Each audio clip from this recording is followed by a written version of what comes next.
Joe Biden was just reported to have a diagnosis of prostate cancer, an aggressive form of prostate cancer, down to his bones. When I read that, my prayers go out to the Joe Biden family. It does not matter what side of the house that you stand on. If you know someone who has battled cancer like I have, it's a devastating it's a devastating state of affairs to be able to try to figure out. And Joe Biden has health care, right? He has adequate health care. And you start asking yourself the question about how long have you known, and this is like recent information, but how long have they known this? Or how long has he had symptoms? Or did he have any symptoms? And y'all know that my brother died from leukemia, right? And I remember the day, like I have said this so many times in my podcast. I remember the day because my brother had a full conversation with me about dying. And my dad's dad was diagnosed with prostate cancer, and he was real old school, and he was not going to have surgery. So my big daddy, I'm from the South. My big daddy died from prostate cancer back in December 16th, 1992. And that was my first real experience with death, although my great grandmother died in 89.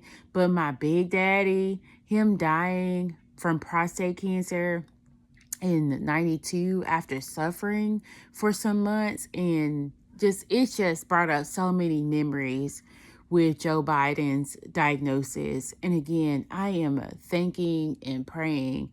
And it doesn't matter what side of politics that you own. This is pure humanity. This is humanity. And where does it's just so much I can think of when it comes to like cancer research, what we eat, environmental. Is it stress? What is it? Is it genetics? So my hearts and prayers, my heart prayers go out to the family and all of those who are sitting in cancer diagnosis memories right now, like I am sitting in cancer diagnosis memories. It's just hard. It's truly hard to hear. And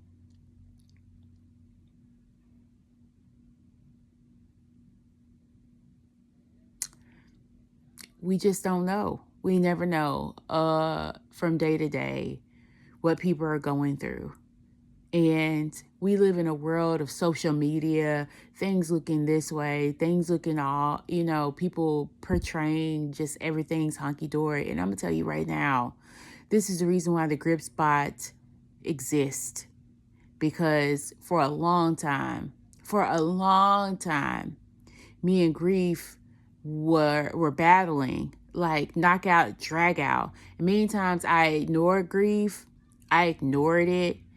And it body slammed me to the point where I could not ignore it. And I still have that thing body slamming me sometimes. I'm a therapist, but this is true tea.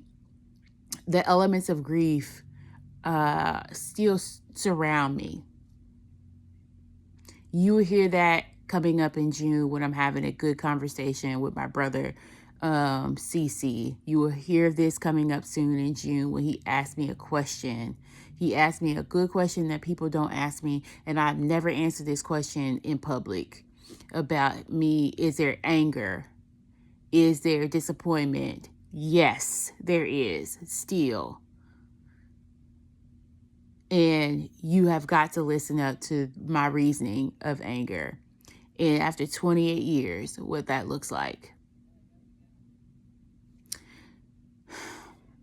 So again, those of you who have read this information and have a heart for humanity, and also have gone through that day that you found out a loved one had cancer and it was aggressive.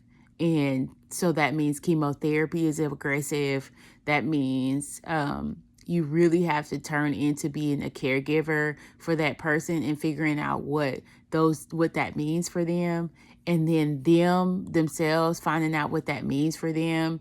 And just the long dark days and nights of what chemo does to the body. Chemo and radiation.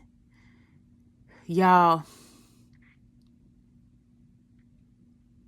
if you know that journey with a loved one with cancer. And if you have never journeyed, or you have been, if you have been a caregiver, never been a caregiver, never been a person who has been diagnosed, you just don't know. And I don't want you to know. I would not wish that on anybody. But if you know about being a caregiver, you watch somebody suffering through cancer and ultimately not make it.